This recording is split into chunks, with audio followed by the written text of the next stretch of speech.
मध्य प्रदेश के लाखों किसानों के लिए आज से एक नए कृषि वर्ष की शुरुआत हो चुकी है और इस कृषि वर्ष की शुरुआत के साथ ही किसानों के चेहरे पर मुस्कान लाने वाले बड़े ऐलान भी सामने आए हैं। मुख्यमंत्री मोहन यादव ने साफ शब्दों में कहा कि वर्ष 2026 किसानों के कल्याण का वर्ष होगा और सरकार किसानों को डबल और ट्रिपल खुशियां देने के लिए पूरी तरह प्रतिबद्ध है।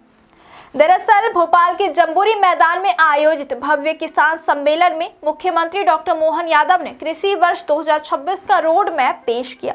इस रोड मैप को लेकर दावा किया जा रहा है कि इससे किसानों की कई पुरानी समस्याओं का समाधान जड़ से किया जाएगा। सम्मेलन में मौजूद हजारों किसानों ने मुख्यमंत्री के इन ऐलानों का स्वागत किया और इसे खेती किसानी के लिए ऐतिहासिक कदम बताया। सबसे बड़ा ऐलान फसलों की समर्थन मूल्य और भावांतर योजना को लेकर किया गया है। मुख्यमंत्री ने कहा कि अब सोयाबीन के बाद सरसों की फसल को भी भावांतर भुगतान योजना में शामिल किया जाए। इसका सीधा फायदा उन किसानों को मिलेगा जिन्हें बाजार में सही दाम नहीं मिल पाता। इसके साथ ही उड़द और मूंगफली की खरीद भी समर्थन मूल्य पर की जाएगी और इन फसलों पर किसानों को बोनस देने की घोषणा की गई है। सरकार का कहना है कि इससे दलहन और तिलहन फसलों की खेती को बढ़ावा मिलेगा और किसानों की आय में इजाफा होगा। मुख्यमंत्री ने यह भी स्पष्ट किया कि सरकार सिर्फ फसल खरीद तक सीमित नहीं रहेगी बल्कि किसानों को खेती के बाद के कामों में भी सहयोग देगी। फूड प्रोसेसिंग के क्षेत्र में मध्य प्रदेश के किसानों को आगे बढ़ाने के लिए सरकार विशेष योजना लेकर आई है। जो किसान फूड प्रोसेसिंग यूनिट लगाना चाहते हैं उन्हें शासन की ओर से आर्थिक मदद दी जाएगी और सब्सिडी भी प्रदान की जाएगी। इसके साथ ही प्रदेश में अलग अलग जगहों पर फूड प्रोसेसिंग पार्क बनाए जाएंगे ताकि किसानों को अपनी उपज का बेहतर मूल्य मिल सके और स्थानीय स्तर पर रोजगार भी पैदा हो। मुख्यमंत्री ने आदिवासी अंचल के किसानों के लिए भी बड़ी घोषणाएं की है।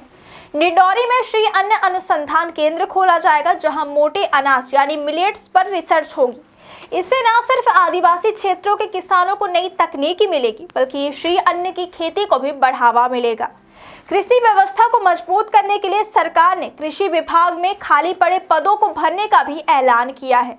मुख्यमंत्री ने कहा कि किसानों को अब खाद के लिए लंबी कतारों में खड़ा नहीं होना पड़ेगा।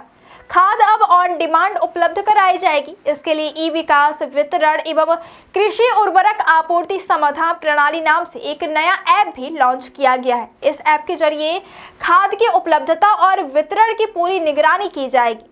अब बात करते हैं उस 7 सूत्रीय रोड मैप की जिसने किसानों का दिल जीत लिया। पहला बिंदु है, मुख्यमंत्री ने बताया कि मध्य प्रदेश देश का इकलौता ऐसा राज्य है जहां खेती का रकबा 2,50,000 हेक्टेयर तक बढ़ा है। यह सरकार की नीतियों का ही परिणाम है। किसान से जुड़ रहे हैं। दूसरा है, जो किसान कीटनाशक अधिक लगने वाली मूंग की खेती छोड़कर उड़द और मूंगफली की खेती करेगी उन फसलों को समर्थन मूल्य पर खरीदने के लिए केंद्र सरकार को पत्र लिखा जाएगा जिससे किसानों को फसल चयन में सुरक्षा मिलेगी।